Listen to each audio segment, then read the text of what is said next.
ولقد آتينا لقمان الحكمة أن اشكر لله ومن يشكر فإنما يشكر لنفسه ومن كفر فإن الله غني حميد.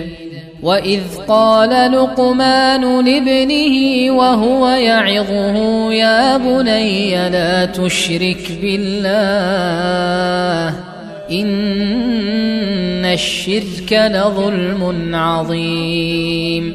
ووصينا الإنسان بوالديه حملته أمه وهنا على وهن وفصاله في عامين أن اشكر لي ولوالديك إلي المصير.